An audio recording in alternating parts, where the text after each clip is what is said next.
嗨，大家好，我是躺平树，今天是2026年7月16号。这一期咱们聊一聊韩国老人退休之后的生活，都是东亚人种，看一看韩国老人的退休和中国人有什么相同的地方。这个我们就是一篇文章，南方周末他7月13号刊的一篇文章，叫富人闲不住，穷人不敢停，200万韩国七旬老人退而难休。他的文章说，在韩国旅游的几天里，吴佳怡打了8、9次出租车，遇到的全是超过60岁的司机，他很诧异。韩国统计厅国家统计门户网站2020年6月10日公布的数据显示，2025年韩国70岁以上就业人口达到了216.2万人，同比增长 9.2%， 占整体就业人口的 7.5%。与2018年的121.9万人相比，增加 77%， 也就是老年人口继续工作的越来越多，也韩国进入老龄化呀。随着韩国进入超老龄社会，高龄劳动者规模预计仍将保持增长趋势。我的印象中，很久以前不有个说法吗？说韩国50年以后就没有了，还是80年以后？就按韩国目前的这个出生率，当然是当时应该在3年前吧。网上有很多这样的声音，韩国的人口出生率比较低。如果按照当时那个出生率，说50年还是80年以后就没有韩国了。那时候司令官是吧，不用什么搞煤气罐，搞这个搞那个，可以兵不血刃入主什么首尔，没人了嘛。与此同时韩国60岁以上就业人口达到了683.4万人，同比增长 5.3%。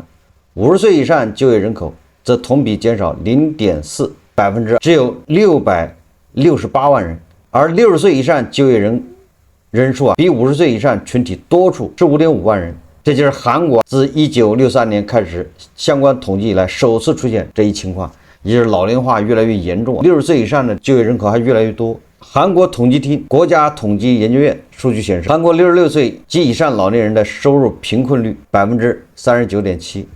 在经济合作与发展组织成员国中位居首位，远高于 14.8% 的平均水平。也就是66岁以上韩国的老年人贫困率明显高于经合组织，66岁以上的韩国老人贫困率是 40%。我不知道他的贫困率是怎么算的，咱们再看看。根据驻釜山总领事馆经贸之窗所转载的文章显示，韩国国会预算政策处2025年5月27日发布报告称，高龄就业率背后主要由养老金保障不足所致。65岁以上养老金领取者月均收入仅80万韩元，3500元人民币，远低于单人最低生活标准134万韩元，大概是5900元人民币，迫使多数老人重返劳动市场。怎么说呢？3500如果放在我们这儿，那感觉还挺幸福啊。但是在韩国这3500是不够的，因为韩国的单人最低生活标准就是5900，我们折算成人民币，那这中间还差着2400啊，最低生活标准，那怎么办？那这就导致很多老人退休金不够用，被迫重返劳动市场。文章说，退休的韩国老丈人又找了份新的工作，在学校当保安。金美英讲到说，老丈人李正浩以前是银行行长，退休后爱打高尔夫，还买了块地种菜。这不就是胡一金老师吗？最近因为太无聊，找了份保安工作。胡一金老师不用当保安了，人家现在退休之后叫退而不休，风生水起。韩国的银行行长退休以后找了份保安工作，工作没有什么高低贵贱之分，也没有什么落差，反倒工作更轻松，时间也比较自由，不用天天穿正装。李正浩说，工作之余还会学习摄影、植物科普、农业知识等课程，这个跟胡一金老师有点像了。人体摄影，大企业返聘当顾问的很多，从事保安这种轻松工作的也不少。金美英告诉南方周末记者说，肯定有人是因为生活压力，但我周边的老人都是因为没事干，有的家庭条件很好。这份保安工作只需每隔2天值一个夜班，很轻松才去做的。金美英解释，韩国首尔大学张庆谢告诉南方周末记者，早在2013年，据韩国投资证券估计，说50岁或以上的人中最富有的10%，拥有净财富的49%，这个好像比咱们还是稍微差点。咱们在这一块那肯定是清场是遥遥领先的，他是最富有的10%的人才拥有净财富的50%，那咱们是2%的人拥有98%吧，所以这点韩国肯定是不行的，他得学习。所以我经常说韩国不行，韩国是不虚心的，要多学着点。国家搞成这样子，与之相关的是65岁或以上人群总收入基尼系数，反正咱们这儿不提倡，我们这不公布基尼系数，那这玩意儿是腐朽落后的资本主义国家才用这种基尼系数，这个因为基尼系数容易夸大，制造焦虑，对吧？它不能客观的反映我们人民群众的这种生活状况。当然了，跟腐朽的没落的这种基尼系数，他说的是基尼系数越小，年收入分配就越平均。反之亦然，如果基尼系数越大，那就是贫富差距就越大；基尼系数越小，那就是大家收入就贫富差距小。但是我觉得这一套只适合那些西方那些走下坡路的国家。韩国你看，65岁以上人群总收入基尼系数比年轻人高得多，也就是65岁以上的人贫富差距比较大，更大。我公公婆婆一个快70岁了，一个超过70岁，年年换工作。在韩华人夏恩说，两位老人并不缺少收入。公公在银行大厅负责引导客户们使用自助取号机，婆婆则登记在机构，由机构派遣到有需要的家庭照看孩子。公公在那儿银行大厅当类似于引导员是吧？婆婆就是家政呗，给人带孩子。我感觉确实我对美西方对日韩这种社会保障，我是深深的觉得感到悲哀。你看我们这就挺好的，我们这叫什么？朝气蓬勃的老年人，死气沉沉的年轻人，生无可恋的中年人。我们是老年人夕阳红，老年人是生活最幸福的，网上是这么说的，对不对？但是你看到了韩国，你看我老年人70岁了还去当保姆，咱们这老年人70岁还在公交车上给年轻人挤座位，对不对？地铁里面有他们矫健的身影，大嘴巴歇你丫的，是吧？我经常看这视频里面有，你说走下坡路的国家对老年人就不友好，工作时间都不长，一天3到5个小时。夏恩说，两人的工资每月100万韩元，加上退休金，生活过得会更宽裕一点。据夏恩介绍，这类轻体力工作基本都是老人在做，还有小区或学校的门卫室也普遍是老人倾向工作场所。工作满1年就可以领6个月失业金，这部分是工资的70%-80%，在一边休息一边慢慢找合适工作，继续工作1年，又可以领6个月失业金。你这不是钻国家空子吗？这玩意儿也只能资本主义国家才能容忍。你这工作1年去领6个月失业金，再去工作1年再领6个月失业金，这也是钻国家空子。这个漏洞我建议韩国方面尽早给堵上。也不知道咱们这边有没有这样的漏洞，如果有，对吧？不能让胡一金老师给钻了这个漏洞。当然了，我应该是没有，我觉得咱们这儿不可能有这样的漏洞。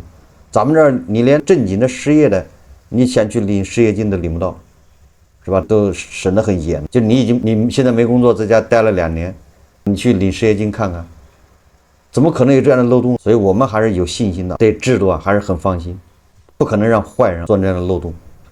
韩国雇佣保险法规定，失业金并非针对所有退休老人，法律要求申请人在离职前18个月内累计参保180天以上。什么意思啊？离职前1年半，参保180天就半年，你这个门槛是太低了，你这得让多少人钻空子？你反过来看咱们这边是吧？咱们这边肯定比这个完善，不可能让坏人钻空子。而且他属于非自愿失业，并在失业后积极求职，这个好像都差不多是吧？我们这边统计失业也得是你要自己不上班，那不叫失业，那叫休息。你得天天找工作，积极找。你失业不是自己辞职，是裁掉的。你要自己辞职也不行。完了之后，如果你一天上了1小时班，或者在1周里面上了几个小时班，那你就算就业了，你就不算是失业。所以网约车司机送外卖那都是就业，对不对？那不算失业。韩国规定65岁以后首次就业者原则上不适用雇佣保险法，但65岁前已纳入雇佣保险体系并符合条件的劳动者，即使退休后再次失业，仍可能依法领取失业金。他这管得太宽松，也就是你在65岁之前你就交过失业保险、雇佣保险。韩国你65岁以后退休了，你退休以后你还不是找工当保安吗？干自己特长、干自己爱好的事情，当保安、带孩子、干家政，干了1年你失业了，你又可以领失业，你退休了还能领失业保险、失业金。我们这是不可能，因为你退休了你就没有就业这一说了，你退休了，劳动法都不保护你了，怎么可能还能领失业金呢？我身边没有老人工作，因为我身边都是大学教授。郑柔美说，有些机构组织为保障老人生活，会专门给老人提供简单的工作，并适当给予报酬。有位中国女孩，公公婆婆都在农场，生活也很富裕，但依旧做农场活。郑柔美认为对于一些韩国老人而言，继续劳动意味着维持社会的价值感，而不仅仅是增加收入。韩国人整体上是喜欢工作的，我觉得这个是打肿了脸充胖子，你没钱就没钱，非说70岁的人跑去上班，叫维持社会价值，找存在感，就这意思，找到活着的意义，你这不是胡扯吗？对吧？人没钱就是没钱。韩国人整体上是喜欢工作，这种闲不住并不能概括韩国老年就业群体的全部。张庆燮指出，同一代人、同一群体中不平等在老年人中最高，有些老年人真的很有钱，他们是韩国现代性发展的受益者，但大多数都是受害者。这种差距也体现在老年劳动市场。根据2023年1月女性经济网站披露，韩国老年贫困率38%到43%，在经济合作与发展组织国家中长期居首，远高于平均水平。许多66岁以上老人仍在工作，主要原因是贴补生活费，而非出于兴趣或健康状况。这个说的对了，你就是没钱，70岁要跑去工作。我们这不一样，我们这年轻人他也不是为了生活而去工作，人家都是为了兴趣爱好去送外卖、开网约车、当保安，那都是爱好，他那不完全是为了这个工作，为了收入，那不一样。韩国70岁老人工作那就是没钱，不是什么兴趣和健康状况。那韩国60、70岁老人干什么工作呢？文章说，工作包括发传单、捡废纸，那捡废纸壳子呗，卖小吃、保安、清洁、街头摆摊、快递分拣等。韩国约4.2万老人，日均5.4小时捡废纸，84%的因经济原因，薪水有限，一月辛苦下来可能只够基本开销，甚至不够。平均国民年金领取额常低于最低生活费，很多老人退休金很少或没有。也就是说，韩国养老金体系覆盖不完善，早年就业不稳定，一半以上60岁以上的老人靠自己赚钱生活。这个文章还配图，一个韩国老年人拉着一个手推车，上面堆满了纸壳子。文章说，韩国的城市化率接近90%，大城市人口比例高，大多数老年人都住在昂贵的大都市，老年人赚的钱应该是非常琐碎的兼职或者是低收入工作所得。张庆燮指出，这与韩国高度城市化的人口结构密切相关。60几岁的出租车司机在韩国已经算非常年轻的一批了。吴佳怡告诉南方周末记者，他至今记得一位出租车司机双手布满老人斑，却依然每天捂着方向盘。这算什么，对不对？这个如果他是缺钱，那就是韩国不行，国家搞了一团糟，国家制度不行，救济制度不行。如果是爱好，那就不一样了。你看我们这边的80岁的农民地里干活，那都是爱好，不是缺钱，我们是爱好。双手布满老人斑，还紧紧的握着锄头，对不对？不是一样的道理吗？一个是握着方向盘，一个是扶着这个锄头，但是性质不一样。一个是为了生活，因为他生活发的退休金不够；一个咱们这边主要是为了建设美好的新农村，这个主要是爱好，你不能闲着。韩国出租车分为不同档次，普通出租车多为银色或白色，模范出租车则以黑色为主。路边随手拦车遇到大多数都是银色出租车。吴佳怡说而这些出租车司机中不少已经年过70，那都是爱好吗？不一定，没钱，70岁还开出租车。他曾遇到一位66岁的司机朴晨熙。朴晨熙年轻时是经理，工作20-30年后遭遇裁员，此后便一直靠开的士维持生计。那这个跟咱们有点像了，跟咱们现在不是好多这个大厂的码农，什么总监，还有房地产公司的，这不是现在开始开网约车了吗？还是同样道理，我们这边开网约车那是爱好特长，他们韩国人开网约车纯粹是因为没钱，要贴补家用。你看每天要工作15个小时，那实际时长是差不多的，对不对？你想想，如果你15个小时老是想着是在赚钱，是在维持生计，是要还那按揭贷款，那你这工作压力特别大。但是如果这15个小时你是爱好，对不对？你可以看沿途的风景，你可以跟车上的乘客聊天，帮人家开解，指导人家生活，你可以告诉人家一些这个宫廷秘闻，是不是？完了之后可以谈一谈地缘战略，这是爱好。但是韩国人他不一样，韩国人他赚钱，所以压力特别大，直到凌晨1点左右才能收工，工作5天，休息1天。你看他还休息1天，那我们这爱好他1天都不想休息。你爱好，所以说你这一天一个星期7天都要开车，对不对？爱好啊，他这你看明显的就是赚钱，说动不动就想歇一会儿，累。所以说这一对比就发现了，所以咱们这边还是遥遥领先的，对不对？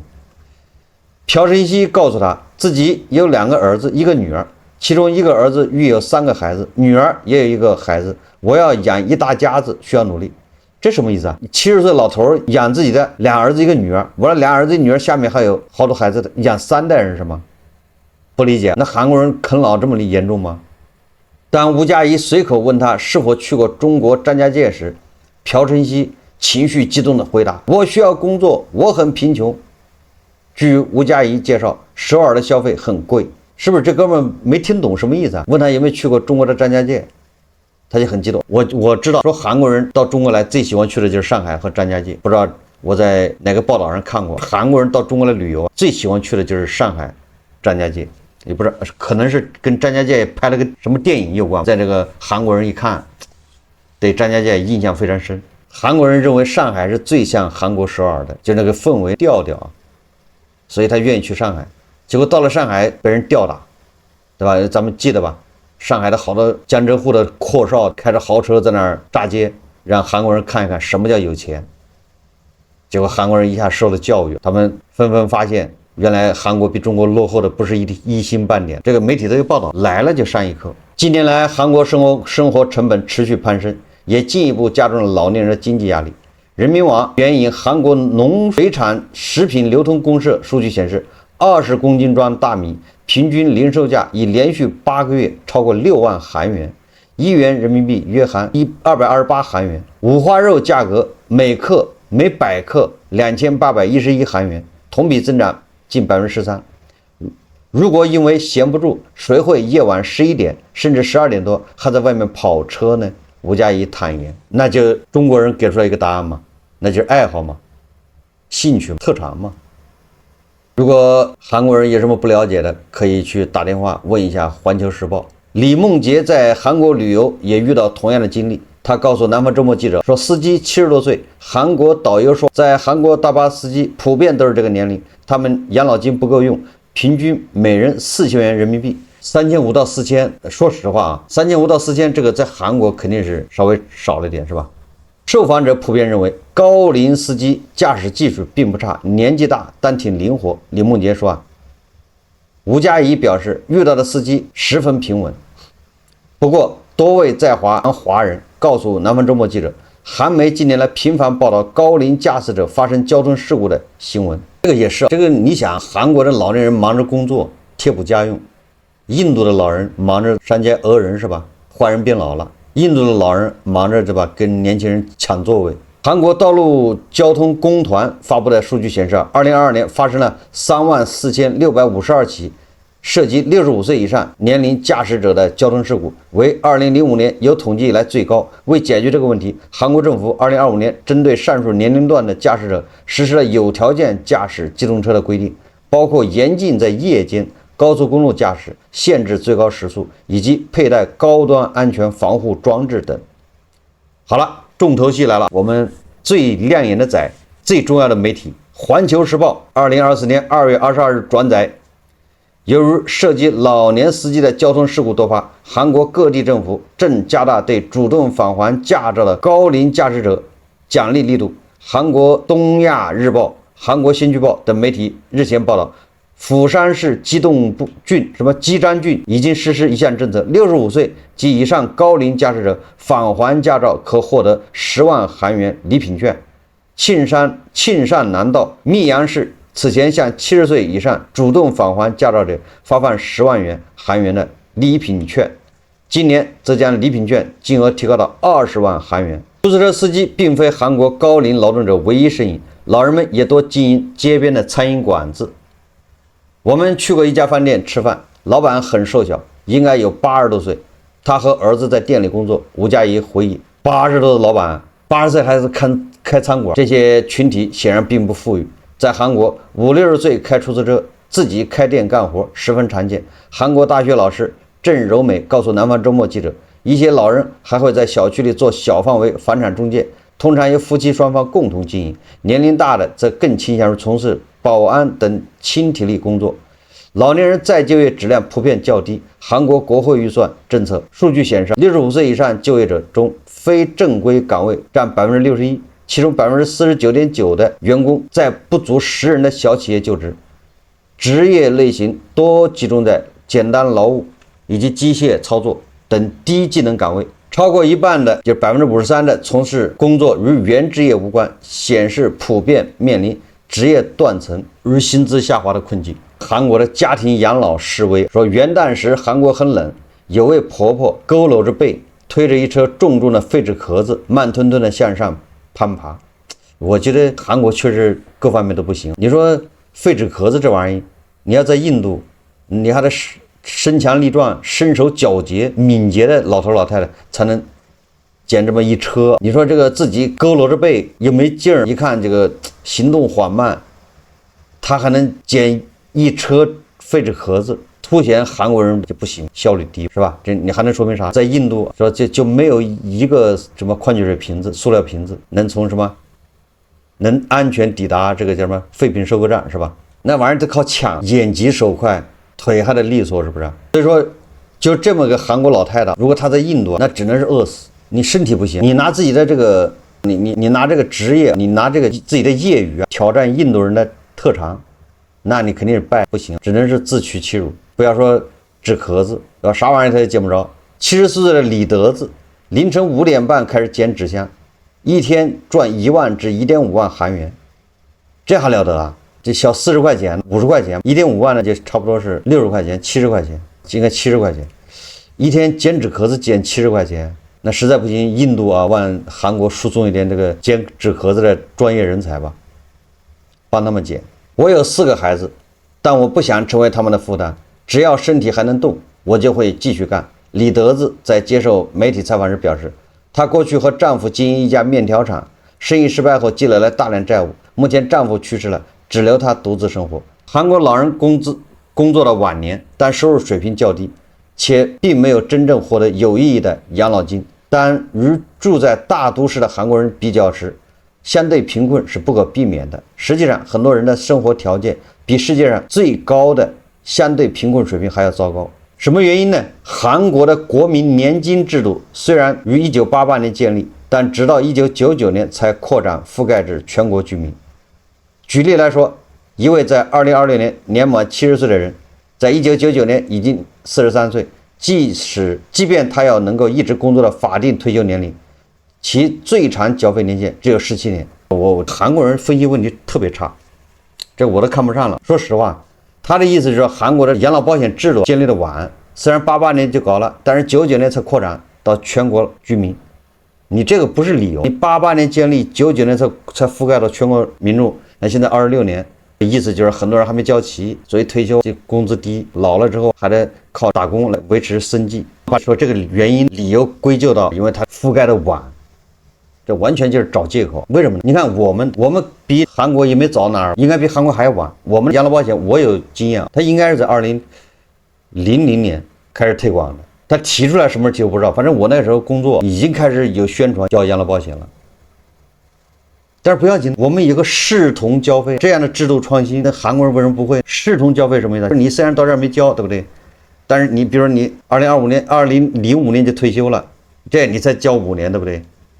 没有关系，视同你交了，是不是？所以说韩国人不行，韩国这个制度上面非得过来学习，要虚心。你看他还派个专门的一个什么团队研学，虚心请教，说了美西方那一套制度不行，他老是不服，很多人老是非要抬杠。视同缴费不会吗？